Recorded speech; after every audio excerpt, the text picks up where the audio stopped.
अली भाई तुसी ते आखने हो बंदे बीमार होन डॉक्टर को लाओ नसन दवाइयां वेखोन इस तरह की सोच होनी वैसे नहीं होनी नहीं ये जी सोच ऐसा नहीं तो नहीं होनी ऐरा गैरा नथू खैरा उठ के फार्मेसी ओपन कर सकना या कोई इसकी कोई प्रॉपर रिक्वायरमेंट होनी गला करसा खरियां साफ सच्चियां ते सुचिया अस्सलाम वालेकुम वीरो प्रो भैणो के हाल है ठीक हो राजी फाजी हो काबत सब खैर खरीद अपनी खैरियत दस सको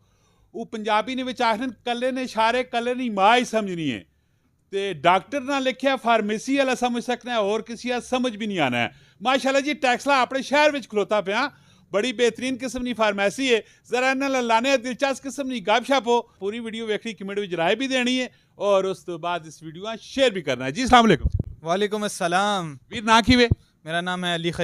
अली खलील माशाल्लाह तो सर इस जेडी फार्मेसी इसना ना की वे इसना माशाल्लाह नाम है अलखैर फार्मेसी इसकी लोकेशन किथे वे इसनी लोकेशन है टेक्सला चौक तो फाटक बाजार वाली साइड फैसल शहीद रोड ते नियर शेल पंप ते नेशनल बैंक ने नाम वेरी गुड बेहतरीन हो गया मां दसो कोई हर ऐरा गैरा नथू खैरा उठ के फार्मेसी ओपन कर सकना या कोई इसकी कोई प्रॉपर रिक्वायरमेंट होनी नहीं जी इसनी प्रॉपर रिक्वायरमेंट होनी है लाइसेंस होना है अथॉरिटी होनी है उस तो क्लियर करा के उस तो बाद ओपन कर सकना है लाइसेंस वगैरह ओपन नहीं होनी फार्मेसी ने नाल लाइसेंस करने तो बाद कोई डॉक्टर शाक्टर भी बंदा बैठा सकना है कि नहीं नहीं उस वास्ते सिर्फ फार्मेसी ओपन होनी है जो क्लिनिक है डॉक्टर वास्ते उसका क्लिनिक ना लाइसेंस अलहदा होना है तुसा कोल की वे असा कोल क्लिनिक भी है फार्मेसी भी है अल्हम्दुलिल्लाह उसना फार्मेसी ना अलहदा लाइसेंस है क्लिनिक ना अलहदा और डॉक्टर ना रजिस्टर कराना पैना क्लिनिक ते आशिर भाई मां तुसी दसो क्या है कि डॉक्टर ने जड़ा लिखे होना है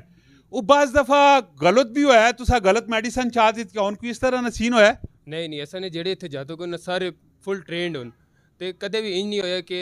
असा नहीं गलत कोई मेडिसिन गई होवे और कोई शायद समझ ना आवे तो ऐसा ने डॉक्टर उत्थे बैठा होना असी उस कोल पूछ सकने हैं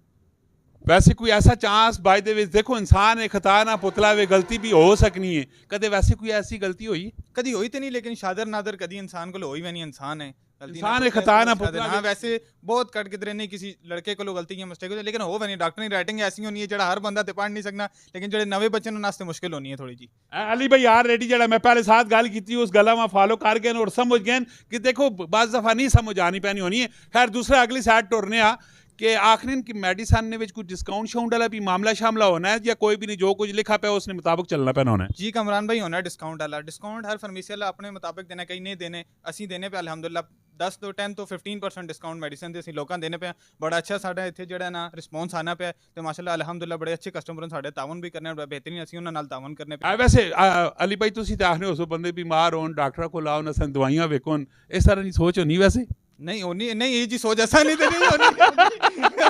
होनी नहीं ऐसा नहीं होनी अल्लाह माफ करे अल्लाह पाक सारे सेहत देवे तंदुरुस्ती देवे लेकिन जड़ा बेचारा बीमार होवे ना वो फिर फार्मेसी ना रोक करना ही करना पैना मजबूरन होना फिर दवाई देनी पैनी ज़ाहिर तुसा ने भी कोई अपना प्रॉपर कोई सीजन होना या की मामलात होने नहीं सारे सीजन ही चलना है सारे सर्दियां से खैर ज्यादा बीमार खांसी नज़ला जुकाम ज्यादा होना है लोगों ते इस वजह तो थोड़ा स्टेम फ्लो ज्यादा होना है लेकिन तुसी भी यार रेडी अदे डॉक्टर होई वजनी होने डॉक्टर ते आखिर एक प्रोसेस ने वो प्रोसेस पूरा करके उस विच गुजर के आने ते तुसी भी मेडिसिन दे के ते अदे डॉक्टर ते होई वजनी हो सो कि तुसा पता लग वजना कि सा की बीमारी की मामलात है उसने मुतल्लिक क्या आखना चाहने नहीं बिल्कुल ओ असा इतना एक्सपीरियंस अल्हम्दुलिल्लाह हो वना क्योंकि असा ना डॉक्टर भी बने सारा केड़ी मेडिसिन किस तरीके नाल बीमार है क्या मसला उसने गला खराब है तो उसने किए बुखार है क्या मसला है वो प्रॉपर डोज प्रॉपर रूटीन असा पता है केड़ी देनी है किस टाइम देनी है तो वो उसने अल्हम्दुलिल्लाह बिल्कुल कस्टमर सेटिस्फाइड होकर सेट भी हो जाना है तजर्बा हो वजना आशिर भाई माई दसो कि इस टाइम तुसा कुल केड़े डॉक्टर बैठे हुए अच्छा हमारे पास इस वक्त ENT स्पेशलिस्ट डॉक्टर फरहान बैठ रहे हैंगे वो इस वक्त PF में भी बैठ रहे हैंगे हमारे पास शाम में यहाँ पे होते हैंगे उनका फ्री चेकअप होता हैगा और सुबह के टाइम पे हमारे यहाँ पे खतना सेंटर रहेगा जिसमें डॉक्टर यासीन बैठते हैंगे हमारे जो डॉक्टर के डेज़ हैंगे वो पीर और जुमेरात है जिसके ऊपर फ्री चेकअप होता हैगा और कोई भी बंदा आके अपना चेकअप करवा सकता है वेरी गुड बेहतरीन हो गया अली भाई वैसे जो लोग पे वेख रहे हो अगर तुसा रब्ता करना चाहो तो तुसा व्हाट्सएप नंबर की कॉन्टैक्ट नंबर है मेरा ते मेरा भाई ना 030358988450 ते दूसरा नंबर है 0306666768 वैसे कोई भी किसी किस्म की इन्फॉर्मेशन चाहिए नहीं है तो तुसी इन्हां नाल रब्ता कर सकने पैने हो तो इस तो अलावा लास्ट कोई मैसेज कोई पैगाम देना चाहो आउन अपना आके फ्री चेकअप करान कोई फीस नहीं है किसी किस्म ना कन ना मसला इन्फेक्शन है कोई भी है मशीनरी पे ही असा कोल फ्री चेकअप करने बिल्कुल कोई इन्फेक्शन है अगर वो मशीनरी ने थ्रू कुछ करना पवे इन्फेक्शन है तो उसने कोई चार्जेस होने बाकी आरा जड़ा फीस वगैरह वो सब कुछ फ्री होनी है चेकअप फ्री होना है बिल्कुल